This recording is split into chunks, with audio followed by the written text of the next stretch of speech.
welcome to EZGlutenFree. Today we're killing two birds with one stone. It's March 14th, so it's Pie Day. Not that pie, although that is where it got its name. Today I'm making you guys an Irish shepherd's pie, and my recipe isn't exactly a classic Irish shepherd's pie, which would be made with lamb, but I'm calling it an Irish shepherd's pie because I'm topping it with the very Irish Colcannon instead of regular mashed potatoes.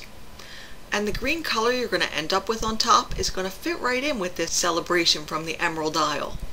So let's throw this one together before spring moves in and we need to transition to the lighter dishes. Okay, now to make this delicious twist on an Irish classic, we'll start out by browning about 1.5 pounds of ground meat. Now traditionally it's lamb, but today I've got a mixture of beef, pork, and veal. And once the meat is crumbled up nicely and starting to brown, add a large diced onion, a clove of minced garlic, and 2 carrots that are either chopped into small pieces or diced. Add some salt and pepper to taste and continue sauteing until all the meat is nicely browned and the veggies begin to wilt and develop a bit of color.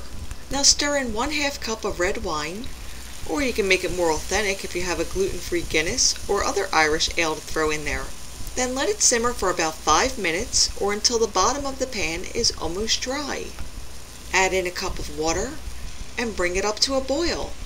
Then stir in a cornstarch slurry, which is about 1 tablespoon of cornstarch mixed with about 2 tablespoons of water.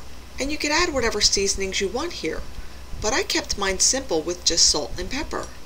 Now let it simmer for 3 or 4 minutes or until the sauce has thickened. Then stir in a cup of frozen peas. Remove it from the heat and spoon this mixture into the bottom of a greased casserole dish.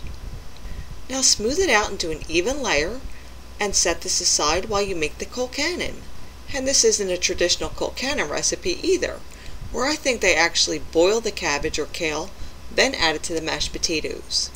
Instead, I've got about 4 cups of chopped kale with the stems removed, sauteing with 1 tablespoon of butter and some salt and pepper.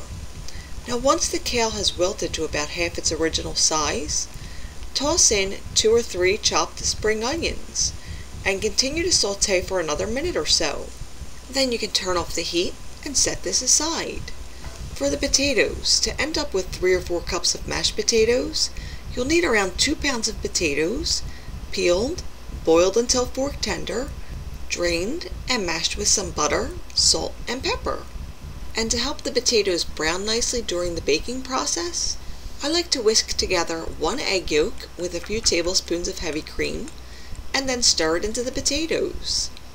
Now stir the sauteed kale with spring onions into the potato mixture until you have a homogeneous looking mix. Add dollops of the mixture over the top of the meat and veggies. Then using the back of a spoon or fork, spread it around until it covers the top. Then dot the top with butter if you want it to brown a little more. Now bake it in a preheated oven for 25 minutes or until it's brown and bubbly. When it comes out of the oven, let it cool for about 15 minutes to set up, and then it's ready to serve. And when you dig into this delicious plate of warm comfort food, you'll be happy to call yourself Irish for the day, even if this Irish shepherd's pie did depart from the classic in more ways than I can count. I hope you all have a happy St. Paddy's Day. And if you'd like to print a copy of today's shepherd's pie recipe, you could always visit my blog in the link below. And for brand new recipes every week, don't forget to subscribe. See you again soon.